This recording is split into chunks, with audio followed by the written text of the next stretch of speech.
Hello' hello' hello' hello' কোনে কৈছে? মই কৈছোঁ তোমাৰ সেই অসীমত হেৰাই যোৱা পখিলাজনী। চিনি পালোঁ। কোৱা, কেনে আছা? কুশলে আছা নিশ্চয়? ভালেই। তোমাৰ বহুত ভাল চাগে ন? নতুন খবৰ শুনিবলৈ পাইছোঁ। গুৱাহাটীত আহিছিলা ন? কাৰোবাৰ লগত? কাৰোবাৰ সৈতে তোমাৰ ফটো এখন দেখিলোঁ। হ'ব হ'ব, আৰু নক'বা।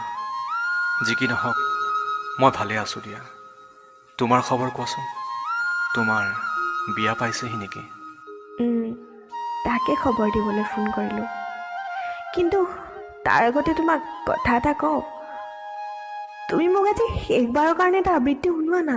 নাই নাই, এতিয়া মোৰ আৰু কবিতা গোৱাৰ ইচ্ছা নাই। আৰু তুমি মোৰ লগত থাকোঁতেই কবিতা লিখিছিলোঁ আৰু আবৃত্তি কৰিছিলোঁ। এতিয়া আৰু নহ'ব। প্লিজ, শেষবাৰৰ কাৰণে শুনোৱা। আৰু তোমাৰ জীৱনত কেতিয়াও এনেকৈ আমনি নকৰোঁ। না না, নহ'ব। মই এতিয়া সকলো পাহৰিলোঁ। প্লিজ, মোক আৰু নক'বা। মই এতিয়া সেইবোৰ ভাল নাপাওঁ। সিদিনা তোমাৰ ইউটিউবত প্ৰকাশ পোৱা কবিতাটো শুনিলোঁ জানা, বহুতবাৰ। ৰূপান্তৰ মাথো তোমাৰ বাবে।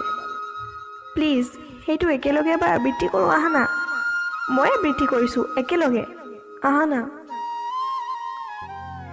সৌজি সিদিনা মনত চাগে পৰিব তোমাৰ, খিৰিকীৰ কাষত বতাহ লৈ পাৰ কৰিছিলোঁ দিনবোৰ।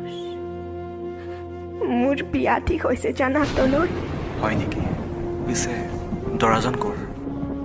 মোৰ একেখন জিলাৰে, মা দেউতাৰ পচন্দৰ অসম আৰক্ষীত কৰে। ভালেই হ'ল দিয়া। সুখী জীৱনৰ সফল কামনা কৰিলোঁ। Hello' hello' Smita, hello'.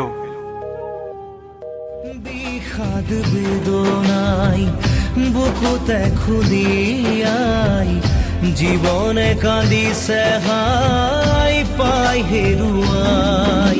দুখে আৱৰিছে আহি আশাৰ সমাধি বিচাৰি।